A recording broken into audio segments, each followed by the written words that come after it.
తెలియకపోతే మనం సంతోషించలేము. యెహోవాని రుచి చూచి తెలుసుకునుడి అన్నాడు. యెహోవాని రుచి చూచి తెలుసుకునుడి అంటే ప్రపంచంలో చాలా రకాల ఆనందాలు ఉన్నాయి, చాలా విధాల కార్యాలు జరుగుతున్నాయి. అంటే దేవుని దగ్గరికి వెళ్ళనివ్వకుండా సాతానుడు చాలా ప్రదర్శన మన ఎదురుగుండా పెట్టి ఉన్నాడు. వినిపిస్తుంది కదా అందరికీ? అందరూ వింటున్నారా? మనసు కొంతసేపు పెట్టండి, హాఫ్ అన్ అవర్, తర్వాత మీ ఇష్టం. చెప్పబోయేది ఏంటంటే, వాడు పెట్టినటువంటి ఈ నిమ్మిక్కులు ఉన్నాయి సరే, ఇవి శరీరానికి చాలా ఇష్టమయ్యేవి. శరీరానికి చాలా ఇష్టమును, సంతోషాన్ని, ఆనందాన్ని కలిగిస్తాయి. ఇందాక పిల్లవాడు మాట్లాడుతూ సహవాసాన్ని బట్టి పెరిగాను కాబట్టి నాకు సిగరెట్లు తాగుడు అలవాటు కాలేదు. ఒకవేళ ఇక్కడ కాకుండా వేరే చోట అయితే నా జీవితం వేరే ఉంది. అది మీ మీ మీ ఆలోచన కాదని, అంతవరకు మీరు ఎలా అవసరం. మీరు ఎక్కడ ఉండాలి అన్నది ఆయన ప్రణాళికలో ఉన్నది. హల్లెలూయా. మొదట మన ఆలోచన విధానం ఎలా ఉండాలంటే, మనం ఈ లోకానికి వచ్చాము అంటే ఆయన ఏర్పాట్లో ఏదో ఒక కార్యము జరపటానికి మనం వచ్చి ఉన్నాము. ఆమేన్.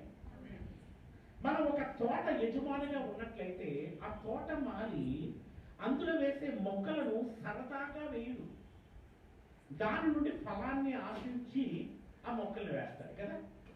దానికి కావలసిన వెలువంతా వేస్తూ ఉంటాడు, వాటిని చాలా జాగ్రత్తగా పెంచుతూ ఉంటాడు.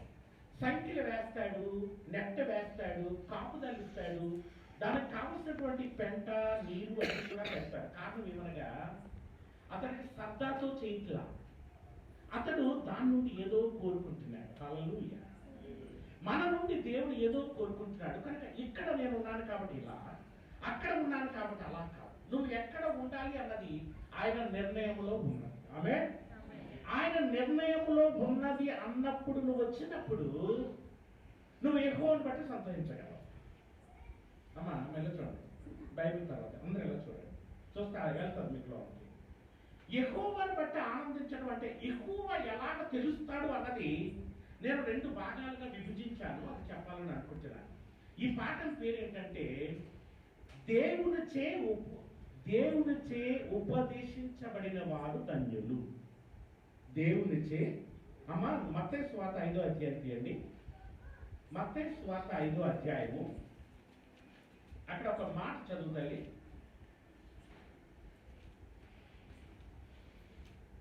3వ వచనం నుండి 12 వరకు త్వరగా రెండొకసారి చదువు. 2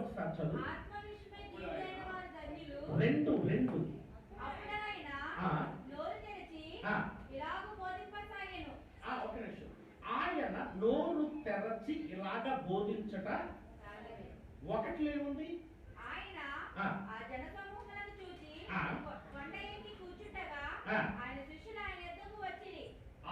శిష్యులు ఆయన యొద్దకు వచ్చింది. ఆమేన్, ఆమేన్, ఆమేన్. ఇప్పుడు మనం శిష్యుల పాత్రలో మనం ఉన్నాం. మనం వచ్చిన తర్వాత ఆయన నోరు తెరచి బోధించడం మొదలు పెడుతున్నాడు. హల్లెలూయా. ఆయన నోరు తెరచి ఆ యొక్క ధన్యులు ధన్యులు ధన్యులు ధన్యులు అంటాడు. కానీ చివర ధన్యులు బాగుంటుంది, వినడానికి చాలా బాగుంటుంది, కానీ ప్రారంభం చాలా వేదనగా ఉంటుంది. చదువుతాను నువ్వు త్వరగా. ఆత్మ విషయంలో దీనులైన వారు ధన్యులు, పరలోక రాజ్యము వారిది. ఒక నిమిషం. ఆత్మ విషయంలో ఏమన్నామో ఫస్ట్ దీనత్వము అన్న దాని గురించి మీకు తెలుసుకోవాలి ఇప్పటికీ. ఎందుకంటే మీరు చాలా కాలం బట్టి నుండి ఈ వాక్యాన్ని వింటున్నారు. దీనులు కలిగిన వారు అయితే కనుక వారు ఎక్కడ చేస్తారమ్మా? ఓహో, నీకు ఒక నిర్ణయం వచ్చింది. ఇప్పుడు నేను పరలోక రాజ్యమునకు చేరటానికి ఒక క్వాలిఫికేషన్ నాకు వచ్చింది. ఒకటి ఏమిటది? దీనత్వం నీలో ఉంది. 2 దుఃఖపడువారు ధన్యులు. ఎలా దుఃఖపడటం? నీళ్లు లేవనా, తిండు లేదనా, లేకపోతే బట్ట లేదనా? వారు చాలా శోధించారు దేవుణ్ణి. నువ్వు మాకు ఆహారాన్ని ఇవ్వలేవు అన్నారు. రాత్రులు ఆకలితో నిద్రపోయారు, దేవుని శపించారు. దేవా మమ్మల్ని ఇక్కడ ఎందుకు నడిపించావు అన్నారు. నువ్వు చేసిన కార్యంలో మాకు ఏ విషయంలో సంతోషం లేదన్నారు. వారు లేచిన వెంటనే భూమి అంతయు ఆహారంతో నింపబడి ఉన్నది, మన్నా. హల్లెలూయా. ఇశ్రాయేలు ప్రజలు రాత్రుల వారు పడుకున్నట్టు ఆహారం లేకుండా పడుకునేవారు, ప్రార్థించేవారు, దేవుని శోధించేవారు. ఉదయం లేచిన వెంటనే వారికి ఏముంటుంది? మన్నా కురిపించేవారు. చదవమే. సాత్వికులు ధన్యులు, వారు భూలోకమును అంటే పరలోకమును స్వతంత్రించుకోవడానికి ఒకటి కావాలి, భూలోకాన్ని స్వతంత్రించుకోవడానికి మరొకటి కావాలి. చదవమా. నేను ఈ వాక్యాన్ని ప్రకటించడానికి నేను రాలా, మీకు గుర్తు చేస్తున్నాను అంతే. చదువు.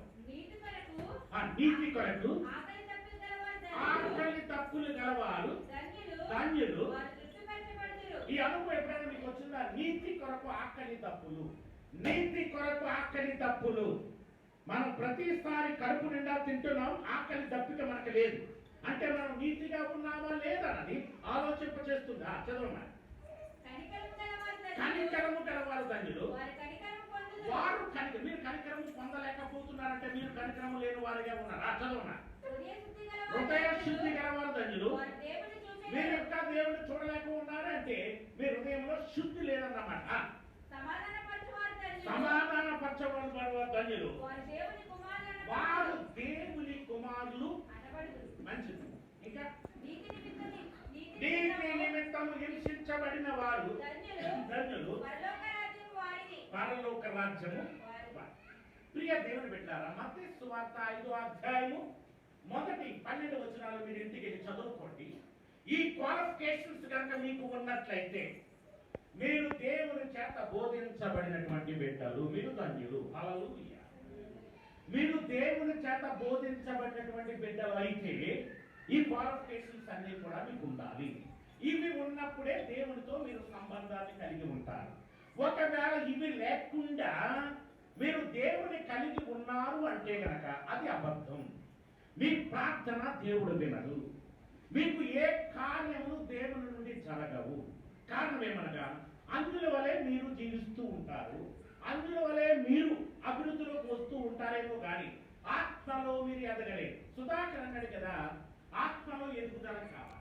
ఆత్మలో ఎదుగుదల కావాలి అంటే గనక నువ్వు ఎలాగైతే డిగ్రీలు సంపాదించుకుని రోజు ఉద్యోగాన్ని సంపాదించావో, దేవుని సన్నిధిలో నువ్వు నిలబడాలి అంటే, దేవుని చేత నువ్వు బోధించబడాలి అంటే, అది నీ కుటుంబం అవ్వచ్చు, నువ్వు అవ్వచ్చు, వ్యక్తిగతంగా ఎవరైనప్పటికీ కూడా ఈ కార్యములు వారి జీవితంలో కలిగి ఉండాలి. ఈ కార్యములు కనుక లేకుండా వారు ఏమీ కూడా పొందుకోలేదు. ఈ కార్యం ఎలా పొందుకోవాలి అంటే మీరు వాక్యము చేత భద్రము చేయబడాలి.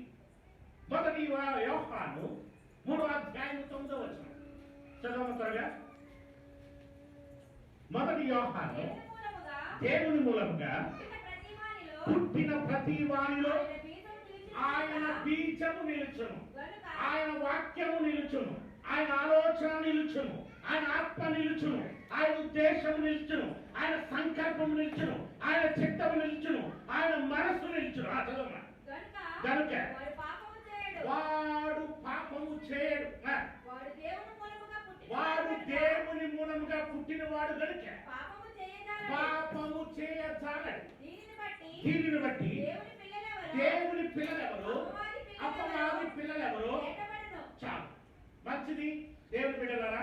అయితే ఇంకొక మాట చదవండి. ఎఫెసీయులు 1 ముద్రించబడాలి వాక్యము ద్వారా. నువ్వు వాక్యము ద్వారా ముద్రించబడడం అంటే నువ్వు దేవుని చేత అధికారముగా ఆయన కుమారుడు అని ముద్రించబడి ఉన్నావు. ఈ ముద్రను ఎవ్వడు కూడా తాకలేడు. ఈ ముద్ర ఆయన వేసి ఉన్నాడు. అనాది సంకల్పముగా ఆయన వేసిన ముద్ర నీ పైన ఉన్నది కనుక ఆయన వచ్చు రాకడ పర్యంతము నిన్ను ఎవడును తాకలేడు. నీ చేత ఎవడును పాపము చేయనివ్వలేడు. నువ్వు ఆయన ఉపదేశములో ఉన్న ధన్యుడవు. ఆమేన్. నువ్వు ఆయన ఉపదేశము ఎరిగిన ధన్యుడవు. హల్లెలూయా, హల్లెలూయా. ఆయన అంటున్నాడు కదా, నేను బిడ్డలు కావాలని కోరలేదండి, భార్యను కావాలని, ఉద్యోగం కావాలని, ఇల్లు కావాలని కోరలేదు. ఆత్మ కావాలి. ఆత్మ కావాలి అంటే కనుక ఆయన బోధలోకి నీవు రావాలి, ఆయన వాక్యములోనికి నీవు రావాలి. ఆయన వాక్యం అనే బీజము నీలో ఉండాలి. ఆ వాక్యమే నీలో ఉన్నటువంటి జీవపు ఊట. అనే హల్లెలూయా.